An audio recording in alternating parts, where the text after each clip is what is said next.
وبشر اور خوشخبری دے دیجئے الذین انہیں جو آمنو ایمان لائے وعملوا اور انہوں نے عمل کیے الصالحات نیک ان بے شک لہم ان کے لیے جنات باغات ہیں تجری بہتی ہیں من تحتہا ان کے نیچے سے الانہار نہریں کلما جب کبھی رزقو وہ دیے جائیں گے منہا ان سے من ثمرتن کوئی پھل رزقن بطور رزق قالو وہ کہیں گے ہذا یہ الذی وہی ہے جو رزقنا دیے گئے ہم من قبل اس سے پہلے واتو اور وہ دیے جائیں گے بہی اس سے متشابہا ملتا جلتا ولہم اور ان کے لیے فیہا ان میں ازواجن بیویاں ہوں گی مطہرتن نہایت پاکیزہ وہم اور وہ فیہا ان میں خالدون ہمیشہ رہنے والے ہیں. وبشر اور خوشخبری دے دو. بشر بے شین رے. اصل میں بشر کس کو کہتے ہیں؟ انسان کو. بشر انسان کو اس کی کھال کی وجہ سے کہتے ہیں، اسکن کی وجہ سے. صرف چہرہ بشرا نہیں کہتے ہیں اردو میں بھی. اور آدم کو بھی آدم اسی لیے کہتے ہیں کہ ادم کھال کو کہتے ہیں، کیونکہ انسان کی جو اسکن ہے وہ باقی سارے جانوروں سے مختلف ہے. تو بشر کا معنی ہوتا ہے خوشخبری دے دو. تو خوشخبری پا کر انسان کا کیا حال ہوتا ہے؟ اس کے چہرے پہ آتی ہے نا، اس کے اسکن پہ اس کا اثر ہوتا ہے نا. خوشی کا اثر دل کے بعد سب سے زیادہ کہاں پر ہوتا ہے؟ چہرے پر اور اسکن پر انسان کے. ٹھیک ہے، تو بشر خوشخبری دے دو، خوشی کی بات سنا دو. الذین ان لوگوں کو آمنو جو ایمان لائے، وعملوا الصالحات اور انہوں نے اچھے عمل کیے. عملو کا روٹ کیا ہے؟ عین میم لام. الصالحات کا روٹ کیا ہے؟ صاد لام ہا. ٹھیک ہے جناب، اس سے ملتا جلتا کوئی لفظ پیچھے آپ نے پڑھا ہو. مصلحون.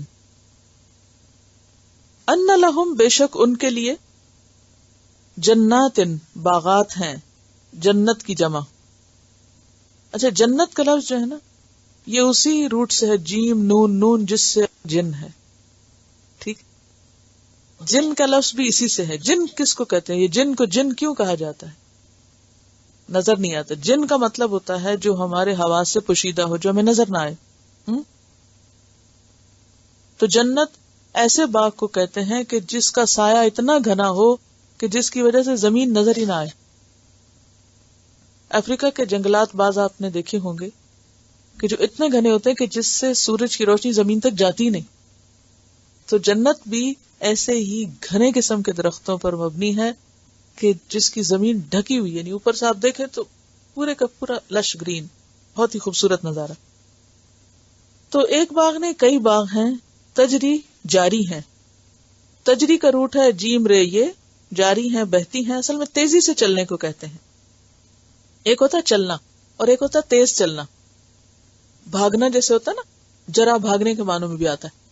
تو تجری یعنی تیز چلتا ہے، یعنی تیز تیز چلتا ہے ان کا پانی، جو بھی اس کے اندر ہے.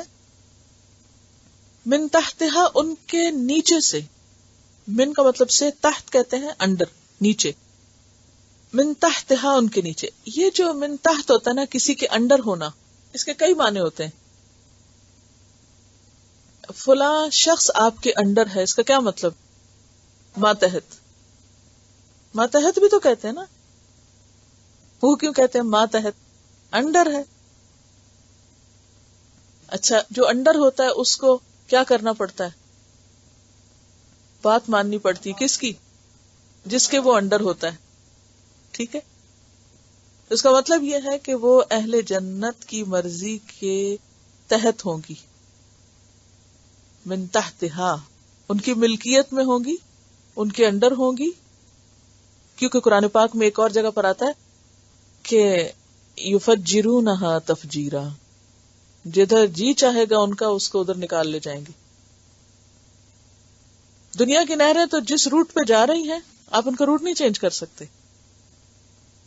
ان کو اپنی مرضی کے مطابق نہیں موڑ سکتے، بہت ایفرٹ لگتی ہے اس میں.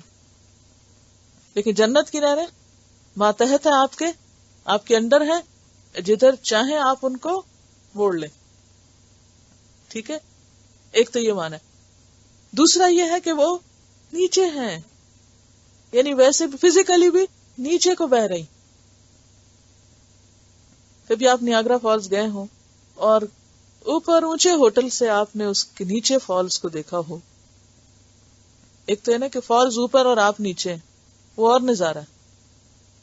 اور ایک آپ اوپر ہو اور فال نیچے ہو. اس سین کو یاد کیجئے اگر کبھی آپ نے اتنا وقت نکالا ہو کہ وہاں جا کر تھوڑا قدرت کا نظارہ دیکھیں. اور اگر اس آیت کو آپ نے سمجھنا ہے تو آپ کو ایک ٹرپ لگانا پڑے گا اور من تحتہا کو ایکسپیرینس کرنا پڑے گا. من تحتہا کا کیا مطلب ہے؟ تو من تحتہا ان کا نیچے بہنا اور نیچے جاری ہونا.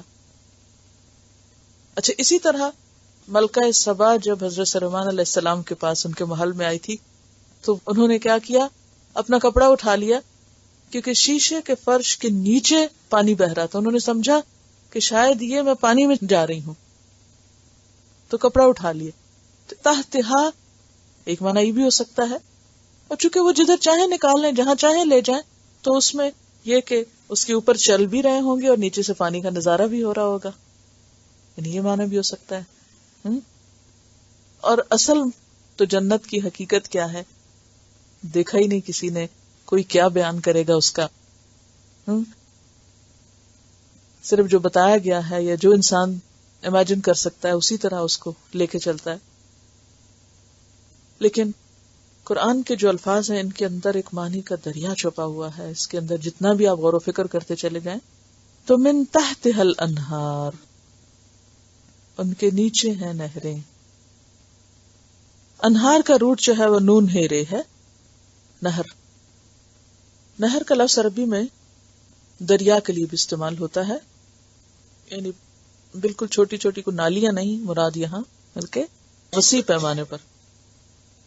اور تھوڑا سا یہاں یہ بھی ذکر کرتے چلیں کہ جنت کی نہریں جو قرآن میں بیان ہوئی وہ 4 قسم کی ہوئی ہیں. ایک تو پانی کی نہریں، اور پانی ایسا کہ جس کا رنگ ذائقہ وغیرہ خراب نہ ہو. مما ان غیر آسن. دوسری شہد کی نہریں، من عسل مصفا، صاف شفاف شہد کی نہر. اور پھر وہ چلتا شہد، چلتا جائے، سٹل ساکن نہیں، کسی ایک جگہ پہ ڈرم بھر کے نہیں رکھا ہوا بلکہ فلوئنگ. تیسری قسم کی نہر میں لبن، دودھ کی نہریں. اب کلرز بھی آپ دیکھیں، پانی کی نہر، شہد، اور شہد کے تو کئی رنگ ہوتے ہیں، شہد کی نہر، پھر دودھ کی نہر، اور پھر شراب کی نہریں بھی. نہر من خمر، شراب کی نہریں. لذت للشاربین، جن میں پینے والوں کے لیے بہت ہی لذت ہے اور ٹیسٹ ہے، اور اس میں پی کے نہ سر درد ہوگا اور نہ ہی طبیعت خراب ہوگی، نہ ہی کوئی نشہ آئے گا کسی کو.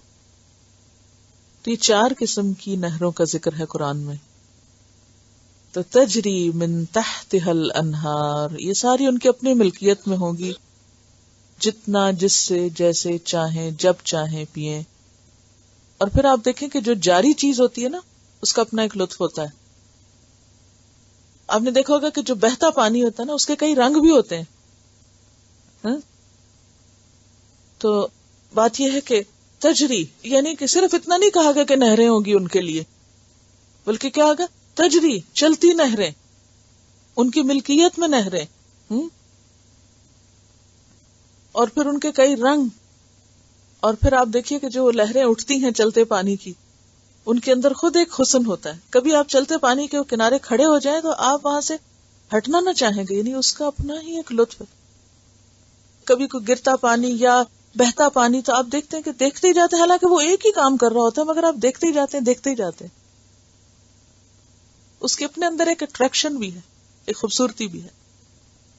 ان لہم جنات تجری من تحتها الانہار کلما رزقو، کلما جب کبھی، رزقو وہ رزق دیے جائیں گے، یعنی کھانے کو کچھ دیے جائیں گے، منہا اس میں سے، من ثمرتن پھلوں میں سے، رزقن کوئی رزق.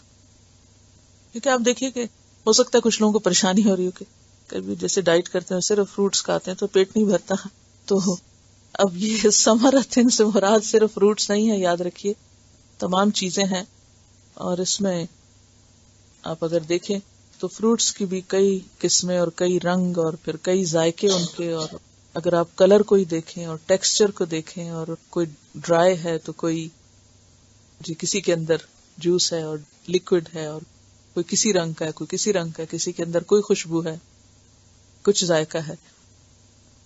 تو یہاں پر کلما رزقو منہا من ثمرتن رزقن، بطور رزق جب ان کو کوئی بھی چیز دی جائے گی تو قالو وہ کہیں گے ھذا الذی رزقنا من قبل، ایسی چیزیں تو ہمیں اس سے پہلے بھی ملی تھی، وَأُتُوا اور وہ دیے جائیں گے. اب یہ جو ہے نا اتو، اس کا روٹ ہے الف تے، یہ عطایاتی کا مطلب ہوتا ہے آنا، تو بے ساتھ لگ گیا تو لانا، اور وہ لائے جائیں گے نہیں دیے جائیں گے مراد ہے. متشابہہ، متشابہ شین بے ہے، ملتے جلتے، شب اور شب اور شبیہ اسی سے ہے. شین بے ہے یعنی ان کے رنگ یا شکل یا ان کے اندر ایک ریزمبلنس ہوگی. متشابہہ یعنی ان کے اندر ریزمبلنس ہوگی. وَلَهُمْ اور ان کے لیے فیہا اس میں، ازواجن، ازواج زوج کی جمع ہے، زوج جوڑے کے لیے استعمال ہوتا ہے، ہم مثل چیز کے، اسپاؤس یا پارٹنر کا معنی بھی ہوتا ہے اس کا، پارٹنر یا اسپاؤس، نر ہو یا مادہ ہو یعنی میل ہو یا فیمیل ہو، دونوں کے لیے زوج کا لفظ استعمال ہوتا ہے. ہمارے اردو میں تو زوجہ استعمال ہوتا ہے نا عورت کے لیے، لیکن عربی میں عورت کے لیے بھی زوج ہے اور مرد کے لیے بھی زوج ہے، اسپاؤس کے معنوں میں. ان کے لیے اس میں جوڑے ہوں گے یعنی بیویاں مراد ہیں یہاں. مطہرتن پاکیزہ، مطہر جو ہے طہرے، طہر سے طہارت اسی سے لفظ نکلا ہے، یعنی ظاہری اور باطنی دونوں طرح کی طہارت. ظاہری سے مراد کیا کہ انسان کے جسم میں جتنی بھی غلاظتیں ہیں، اس کی ناک یا آنکھ یا کان یا منہ سے یا جسم کے باقی حصوں سے یا ایک ایک مسام سے جو پسینہ وغیرہ نکلتا ہے، یعنی اگر دیکھا جائے تو دنیا میں انسان کتنا بھی صاف رہنے کی کوشش کرے، کہیں نہ کہیں سے اس کی غلاظت سر سے پاؤں تک نکلتی ہی رہتی. لیکن جنت میں انسان کو ان ساری مصیبتوں سے نجات ہو جائے گی. تو یہ ظاہری نجاستیں، ان سے بھی صاف ہوگا انسان. اور باطنی نجاستیں جیسے بد اخلاقی یا عیب یا خیانت یا دھوکہ یا فریب، کیونکہ منافق تو وہاں جائیں گے نہیں، تو اس لیے ایسے ہی لوگ جنت میں جائیں گے جو ان غلاظتوں سے اور ان منافقتوں سے پاک ہوں گے، یعنی صاف ہوں گے، اندر باہر سے صاف ہوں گے. مطہرہ، اب وہ پھل تو اپنی جگہ، نہریں تو اپنی جگہ، باغ تو اپنی جگہ، لیکن جو انسان ہوں گے ان باغوں میں وہ بھی پاک صاف ہوں گے. اسی لیے مومنوں پر دنیا میں آزمائشیں، تکلیفیں آتی رہتی ہیں جو ان کو وہ رگڑا دیے رکھتی ہیں، اور وہ اس چکی میں پس پس کے یا اس بھٹی میں تپ تپ کے، یعنی دنیا میں کتنی آزمائشیں ہیں، یہ نہیں کرنا، وہ نہیں کرنا، یہ نہیں ہو سکتا، وہ نہیں ہو سکتا، ہر لمحے کہیں نہ کہیں سے کوئی تکلیف پہنچ رہی ہے. انسان ایسے میں صبر کر کے چلتا رہتا ہے اور ناگواریوں کو پیتا رہتا ہے، تو پھر وہ جنت میں جب پہنچے گا، اس بھٹی سے نکل کے اس باغ میں جب جائے گا صحیح سج بن کے، پھر ہمیشہ کے لیے خوشی اس کو ملے گی. وہم اور وہ فیہا اس میں، خالدون ہمیشہ رہیں گے. آخری لفظ جو ہے یہ ساری چیزوں کے اوپر ایک مہر، سب کچھ ملے گا لیکن ہمیشہ کے لیے ہوگا، forever and ever and ever. خیل آمدال روٹ اس کا، ہمیشہ کے لیے وہاں رہیں گے. کوئی وہاں سے ان کو نکال نہیں سکے گا، کوئی ان کی چیز خراب نہیں ہوگی، نہ وہ خود بوڑھے ہوں گے، نہ ان کی چیزیں پرانی ہوں گی، نہ کوئی چیز آؤٹ آف فیشن ہوگی، اور نہ ہی انہیں بوریت ہوگی، اور حقیقی معنوں میں خوشیوں کو انجوائے کر سکیں گے. کیونکہ دنیا میں اگر سب کچھ بھی انسان کو مل جائے تو انسان کا اپنا ہی نہیں پتا کہ اس نے کیا کرنا ہے، کہاں جانا ہے. ٹھیک ہے نا؟ تو یہ سب سے بڑا فرق ہے جنت اور دنیا کا. ہم جس جنت کو پانا چاہیے اس کے لیے جو محنت کرنی چاہیے اس کے لیے تو ہمیں وقت نہیں ہے، نہ ہم اس کی فکر کرتے ہیں، اور جس چیز کو ہمارے ہاتھوں سے جلدی چلے جانا ہے ساری اپنی انرجیز اسی کے پیچھے لگائے ہوئے، اس کو بنانے کے لیے دن رات غم کھائے ہوئے. پرائرٹیز بدل گئی ہے نا ہماری، وہ اعلیٰ چیز نظروں میں ہے نہیں، اس لیے حقیر پہ ہی راضی ہو گئے. وبشر الذین، اور خوشخبری دے دو ان لوگوں کو، آمنو جو ایمان لائے، وعملوا الصالحات، اور جنہوں نے اچھے عمل کیے. اب یہاں صرف یہ نہیں کہا گیا کہ جنہوں نے مان لیا کہ ہاں یہ کتاب اللہ کی طرف سے ہے، بلکہ اس کے بعد اس کو پھر پڑھا، سمجھا اور اس کے مطابق اپنے عمل بدلے. ان سب کے لیے خوشخبری ہے، ان لہم جنات، کہ ان کے لیے کئی قسم کے باغات ہیں، بہت سے باغ ہیں، تجری من تحتها الانہار، جن کے نیچے کئی طرح کی نہریں بہتی ہیں، کوئی پانی کی ہے اور کوئی شہد کی ہے اور کوئی دودھ کی ہے اور کوئی شراب کی ہے. نہ ماننے والوں کا انجام بھی بتا دیا گیا اور ماننے والوں کا بھی بتا دیا گیا. نہ ماننے والوں میں ہر قسم کے لوگ آ جاتے ہیں، اور ماننے والوں میں ایمان کے ساتھ عمل والے آتے ہیں. یہ فرق آپ دیکھ سکتے ہیں. تو ایسے ماننے والوں کے لیے خوشخبری ہے جو عمل کریں اچھے، کہ ان کے لیے پھر بہترین باغ ہیں، ان میں ان کے گھر ہیں، نہریں ہیں. کلما رزقوا منها من ثمرۃ، جب کبھی وہ ان باغوں میں کسی قسم کا رزق، پھل بطور رزق دیے جائیں گے، قالوا وہ کہیں گے، ھذا الذی رزقنا من قبل، اسی طرح کی چیزیں تو پہلے ہم کھایا کرتے تھے، ایسے ہی چیزیں تو ہمیں پہلے ملی تھی. یعنی جنت کی چیزیں دیکھ کر پہلا کمنٹ یا پہلا تاثر جو اہل جنت کا ہوگا وہ کیا ہوگا کہ یہ تو جانی پہچانی چیزیں. آپ نے دیکھو گا کہ کوئی پھل جب آپ پہلی دفعہ دیکھتے ہیں تو آپ کو کیا ہوتا ہے، آپ کی ایک ریزرویشن ہوتی ہے، یا ایک جھجک ہوتی ہے، یا سیٹسفیکشن نہیں ہوتی، یا آپ اس کے قریب جاتے ہیں تو پہلے تھوڑا سا چکھتے ہیں ڈر کے، اچھا یہ ٹھیک ہوگا معلوم نہیں، پھر کہتے ہیں ہاں کھا سکتا ہوں. اور عام طور پر آپ نے دیکھا ہوگا کہ بچوں کو کوئی نئی چیز شروع کرانے میں کتنی مشکل ہوتی نا. یعنی جب وہ ایک فوڈ کے عادی ہو جاتے ہیں، کئی بچے اتنے سال دودھ نہیں چھوڑتے، کھانا ہی نہیں کھاتے. کیوں نہیں کھاتے؟ ان کا ٹیسٹ ہی نہیں ڈیولپ ہوتا، ان کو طبیعت ہی نہیں مانتی، وہ دیکھ کے کہتے یہ ہم نے نہیں کھانا. لیکن جن چیزوں سے وہ مانوس ہوتے ہیں، جو ان کو اچھی لگتی ہیں، وہ چاہے ایک آدھی ہو انہیں پہ گزارا کرتے ہیں.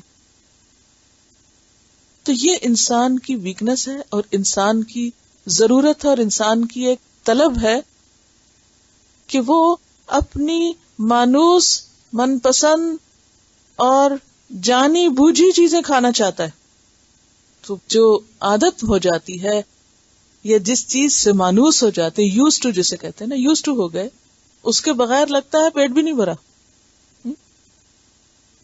تو اسی لیے جب وہ جنت کے پھل دیکھیں گے، اگرچہ وہ اپنی کوالٹی میں، اپنے مزے میں، اپنی ہر چیز میں بہت ہی بہترین ہوں گے، لیکن وہ دیکھنے میں ایسے لگیں گے کہ جیسے نون ہیں، جانے بوجھے ہیں.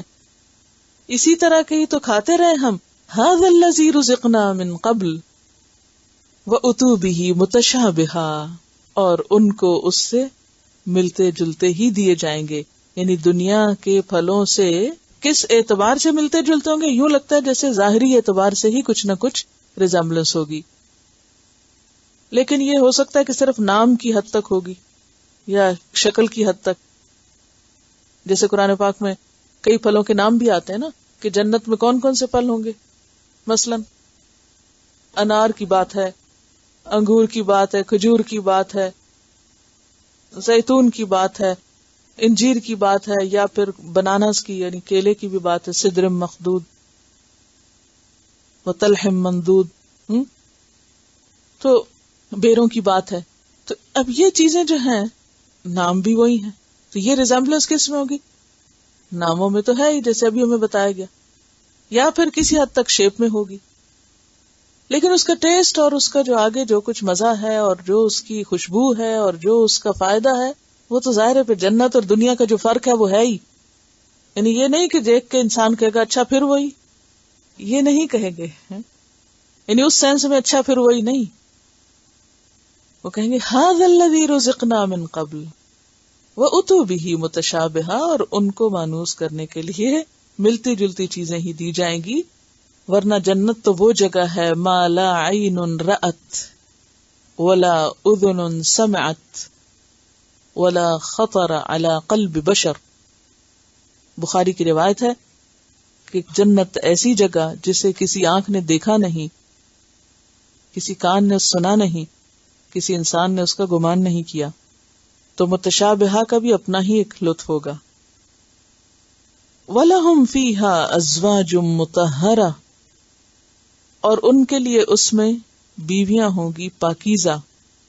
اور صرف بیوی ہی مراد نہیں، بیویوں کے لیے شوہر کی بات بھی اسی جملے کے اندر ہے، کیونکہ ازواج کا اطلاق دونوں پر ہوتا ہے.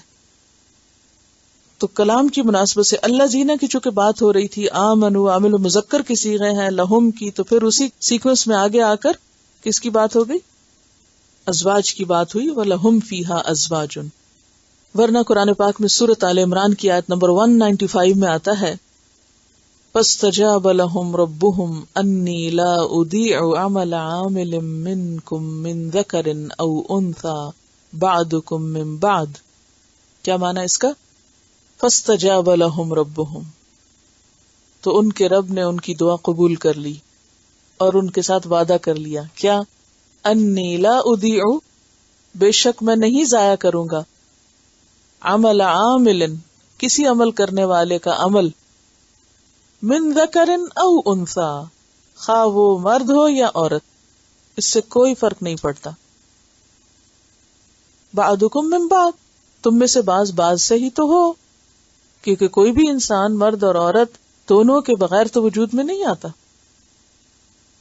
ایکسیپشنل صورتیں تو ایکسیپشنل ہی ہوا کرتی ہیں، لیکن ہر عورت یا ہر مرد میں عورت اور مرد دونوں کا ہی باہم حصہ شامل ہے.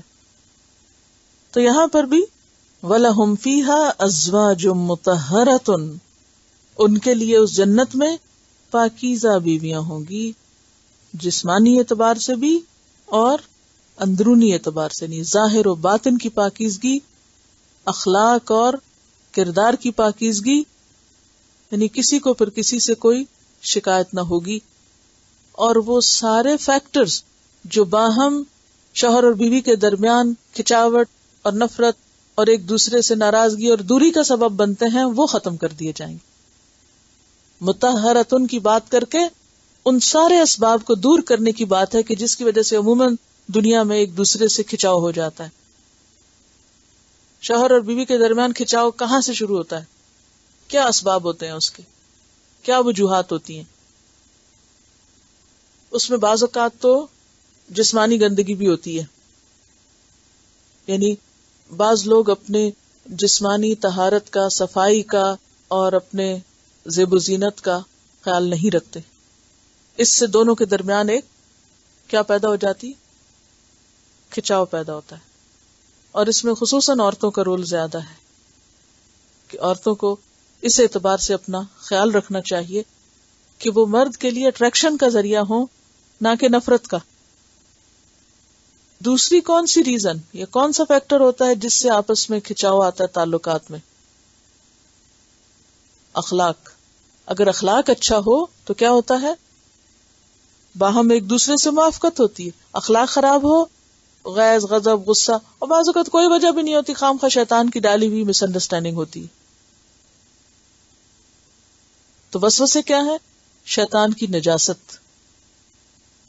تو جنت میں ہر چیز سے پاک ہوں گے، ظاہری میل کچیل سے بھی، باطنی طور پر بھی، برے خیالات سے اور بے وفائی سے، اور اس کے علاوہ وسوسوں سے، مس انڈرسٹینڈنگ سے. ہر وہ چیز جو تعلقات کو خراب کرنے کا باعث ہوتی ہے شوہر اور بیوی کے درمیان، وہ ساری رکاوٹیں دور کر دی جائیں گی. وَلَهُمْ فِيهَا أَزْوَاجٌ مُطَهَّرَةٌ،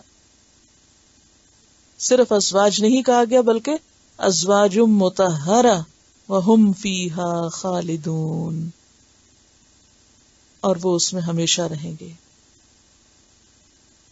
جنت کی عورتوں کے بارے میں ایک حدیث ہے مشکات میں، رسول اللہ صلی اللہ علیہ وسلم نے فرمایا، اگر جنت کی عورتوں میں سے کوئی عورت زمین کی طرف جھانکے، صرف دیکھے زمین پہ، تو ساری دنیا روشن ہو جائے. اتنا حسن ملے گا عورتوں کو، ساری زمین روشن ہو جائے، اور زمین اور آسمان کے درمیان کا سارا حصہ خوشبو سے معطر ہو جائے. اتنی زبردست خوشبو ان کو دی جائے گی. ایسے چہرے ہوں گے کہ جو سورج سے زیادہ چمکدار، پوری زمین کو چمکا دیں. ایسی خوشبو کہ جو پوری زمین کو اور زمین اور آسمان کے درمیان جتنی خلا ہے اس سب کو خوشبو سے بھر دے. اور اس کا دوپٹہ جو اس کے سر پر ہے، یعنی جنت کی عورت کا لباس، دوپٹہ، صرف دوپٹہ، دنیا و ما فیہا سے بہتر. جو دنیا میں دوپٹہ نہیں لیتا اس کو وہاں رکھنے کی تو عادت ہی نہیں ہوگی، کیونکہ اب ہم ٹوپی بھی کافی سمجھتے ہیں، دوپٹہ اڑتا ہی جا رہا ہے. بہرحال تو اس کی جو اوڑھنی ہے، خمار، وہ دنیا و ما فیہا سے بہتر. اب دیکھیں شادی ہوتی ہے تو زیادہ سے زیادہ کام لوگ دوپٹوں پہ کرواتے ہیں، کیونکہ وہ اوڑھنی اور اوڑھ کر وہ زیادہ خوبصورتی. تو اسی لیے یہاں بھی دوپٹے کا ذکر کیا گیا ہے کہ جو اس کے اوپر والا لباس ہے وہ بھی اتنا زیادہ خوبصورت ہوگا. اور اب سوال ہو سکتا ہے کسی کے ذہن میں آ رہا ہو کہ پھر اچھا وہ کون سی عورتیں ہوں گی، وہ حوریں ہوں گی کہ وہ عورت؟ جنت کی عورت کہا گیا ہے، اتنا ہی معنی کافی ہے، وہ جو بھی ہوگی لیکن جنت کی عورت. اور ایک اور بات یہ ہے کہ دنیا میں جو عورتیں ہیں اور جو نیک عمل کر کے وہاں پر جائیں گی، ان کا تو کوئی مقابلہ ہی نہیں کسی حور سے، وہ تو سب سے اعلیٰ ترین مقام پر ہوں گی. ٹھیک ہے. اور اب اگلا سوال ہو سکتا ہے کہ پھر اچھا وہ وہی شوہر ہوں گے جو یہاں ہیں، یا وہی بیویاں ہوں گی جو یہاں ہیں، یا وہ کوئی اور وہاں ملیں گی، یا پھر عورت اگر شادی نہیں ہوئی تو پھر وہ بیچاری کیا کرے گی، شادی سے پہلے ہی کوئی مر گیا تو پھر کیا ہوگا؟ تو وہاں شادی ہو جائے گی. کئی ایسے لوگ ہوں گے جن کی بیویاں دوزخ میں چلی جائیں گی، اور کئی ایسے عورتیں ہوں گی جن کے شوہر چلے جائیں گے، تو وہ اللہ تعالیٰ کے وہاں نئے سرے سے جوڑے بن جائیں گے. اور باقی یہ ہے کہ عموماً لوگ پھر حوروں کے مسئلے پہ آ جاتے ہیں اور اس پہ بحثیں کرنے لگتے ہیں. بات یہ کہ جنت ہے ہی ایک خوشی کی اور ایک سکون کی جگہ. وہاں اللہ تعالیٰ دل بھی ایسے انسانوں کے بنا دیں گے کہ نہ اس میں کوئی حسد ہوگا، نہ ہی اس میں کوئی غم ہوگا، نہ غصہ ہوگا کسی پر، نہ جیلسیز ہوں گی، کیونکہ مطہرہ ہے نا. ابھی جو ہم نے پڑھا مطہرہ، پاکیزہ، تو یہ دلوں کی پاکیزگی بھی ہے، خیالات کی پاکیزگی بھی ہے. وہ جو جلن کڑن گٹن جو دنیا میں ہے وہ وہاں نہیں ہوگی. وَهُمْ فِيهَا خَالِدُونَ، اور وہ اس میں ہمیشہ رہیں. دنیا میں تو ایک عورت بیچاری بیاہ کے جاتی ہے، جتنی مرضی اچھی دلہن بن کے جائے، جو کچھ، پھر آگے قسمت بستی ہے یا نہیں بستی. لیکن جنت میں کوئی کسی کو گھر سے نہیں نکال سکے گا، کوئی شوہر اپنی بیوی کو گھر سے نکلنے کی دھمکی نہیں دے گا، یا نکالنے کی، یا طلاق دینے کی. یا جنت کی عورتیں ہوں گی بھی اتنی بااخلاق کہ ان کو طلاق دی بھی کیوں جائے، لیکن ویسے بھی ہم فیہا خالدون، ہمیشہ کے لیے وہ گھر ملے گا. دنیا کے گھر ہمیشہ کے لیے نہیں ہے، کوئی پتہ نہیں کس دن ہم سے ہمارے گھر لے لیے جائیں. نو ون نوز. خصوصاً عورتوں کو بہت محبت ہوتی ہے نا اپنی چیزوں سے، سامان سے، گھر سے، ایک ایک چیز جتنا چاہیں چمکائیں، جتنا چاہیں سجائیں، لیکن چھوڑنا ہے، یہ یاد رکھیں. جتنی چاہیں توجہ دے دیں اس پر، تو اس لیے ضرورت ہی کی دیا کریں، اور باقی وقت آخرت کے گھر کو سنوارنے کے لیے. اور پھر یہ جو خالدون کی بات ہے، بخاری میں آتا ہے رسول اللہ صلی اللہ علیہ وسلم نے فرمایا، جنت اور جہنم میں جانے کے بعد ایک فرشتہ اعلان کرے گا، اے جہنمیوں، اب موت نہیں، اور اے جنتیوں اب موت نہیں. جو فریق جس حالت میں ہے اب اسی حالت میں ہمیشہ رہے گا. کہتے ہیں کہ اس جملے کو سن کر جنتی اتنے خوش ہوں گے، اگر خوشی سے مر سکتے تو مر جاتے، اور اسی طرح جہنمی بھی اتنے غمگین ہوں گے کہ اس وقت اگر کوئی غم سے مر سکتا تو مر جاتے. اس کے بعد ہمیشگی، جو مل گیا ہمیشہ کے لیے مل گیا. ہم فیہا خالدون. یہ ہے اصل قیمت جنت کی. اس کے مقابلے میں دنیا کی کس چیز کو لائیں گے؟ کس چیز کو؟ کون سی چیز پرماننٹ ہے ہمارے پاس؟ کوئی بھی نہیں ہے. پھر کون سی چیز اس قابل ہے کہ اس کی خاطر اپنی آخرت برباد کی جائے؟ کون سی چیز؟ کوئی بھی نہیں. یوم لا ينفع مال ولا بنون الا من اتى اللہ بقلب سلیم. اب دیکھیں کہ عموماً انسان کا کیا دل چاہتا ہے کہ اس کے پاس رہنے کو جگہ اچھی ہو، گھر ہو، گارڈن والا گھر ہو، good place, good food, good company, اچھی کمپنی ہو، ساتھی اچھا ہو. یہی تمنائیں ہوتی ہے نا. اور پھر اس کے بعد ہمیشہ کی زندگی ہو، یہ رونقیں ختم نہ ہو، یہ جدائیاں نہ ہو. یہی چاہتا ہے نا انسان کہ جو ملا چھن نہ جائے. یہ دنیا میں نہیں ہو سکتا. جوڑے بنتے ہیں، اکٹھے ہوتے، کتنی بھی محبت ہو، کتنی بھی باہم انڈرسٹینڈنگ ہو، ہمیشہ نہیں رہ سکتے. معلوم نہیں کون پہلے جائے گا کون بعد جائے گا، لیکن وہاں ان سارے غموں سے نجات ہو جائے گی. الا ان اولیاء اللہ لا خوف علیہم ولا هم يحزنون. کوئی غم اور فکر اور پریشانی ہے ہی نہیں. نہ بیماری ہے، نہ بڑھاپا ہے، نہ غم ہے، نہ خوف ہے. سکون ہی سکون. لہذا اس جنت کی قیمت بہت بڑی. الا ان سلعۃ اللہ غالیہ. سن لو، اللہ کا سودا بڑا مہنگا ہے، بڑی مہنگی ہے وہ جنت. وہ مفت میں ہاتھ آنے والی چیز نہیں، اس کی قیمت دینی پڑے گی. اور اگر کوئی دینے کو تیار نہیں تو پانے کے لائق بھی نہیں. اعمال کی بیسس پہ کوئی جنت میں نہیں جائے گا، اعمال کے بدلے میں کوئی جنت میں نہیں جائے گا. اللہ کی رحمت سے جائیں گے. ہاں، کوشش شرط ہے. جنت اللہ کی رحمت ہے، جنت انعام ہے اصل میں. تو پھر ابھی جو میں نے کہا کہ نہیں عمل کے بدلے میں نہیں ملے گی، تو پھر عمل کی کیا ضرورت ہے؟ نہیں، عمل کی اس سینس میں ضرورت ہے کہ انسان کی کوشش دیکھی جائے گی اور اس کوشش کو سامنے رکھ کر اس کو انعام دیا جائے گا. یعنی یہ نہیں کہ ہم اپنے عمل کے بدلے خرید سکتے ہیں جنت، کہ یار ہمارا کو حق ہو جائے اللہ پر کہ ہم اتنے عمل کر کے لائیں، لہٰذا ہم پوری زندگی کے ابد الدہر بھی اگر ہم ہمیشہ ہمیشہ کچھ کریں نا، پوری زندگی بھی سجدے میں پڑے تو اللہ کا حق نہیں ادا ہو سکتا. تو اس لیے اس کی قیمت تو ہم ادا کر ہی نہیں سکتے، لیکن انعام کے طور پر ملے گی ان کو جو اللہ کے ہو جاتے ہیں اور اسی کے لیے سب کچھ کرتے ہیں. ان کا بچہ ان سے پوچھتا ہے کہ کیا جنت میں بھی ہمیں نماز پڑھنی پڑے گی؟ نہیں، جنت میں نماز تو نہیں پڑھنی پڑے گی، لیکن ذکر خود بخود زبان سے جاری ہوگا، ایسے جیسے ہمارا سانس خود بخود جاری ہوتا ہے. جیسے ہم سانس لیتے ہیں نا تو پتہ چلتا ہے اس وقت آپ سب سانس لے رہے ہیں، کوئی ایفرٹ کرنی پڑتی ہے نہیں، تو وہاں کوئی تکلیف نہیں ہوگی. نماز تو نہیں پڑھنی پڑے گی، لیکن ذکر سب جنتی کریں گے، اور وہ ذکر سانس کی طرح خود بخود انسان کے اندر سے نکل رہا ہوگا، اور اس کے لیے بھی ایفرٹ نہیں کرنی پڑے گی.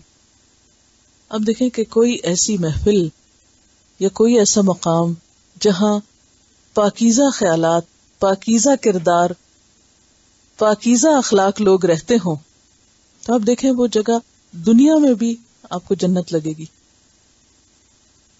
تو جنت میں جانے سے پہلے انسان اس دنیا میں بھی ایک طرح سے جنت کا ایکسپیرینس کرتا ہے اگر وہ اس پاکیزگی کی طرف توجہ کرے. اور قد افلح من تزکا،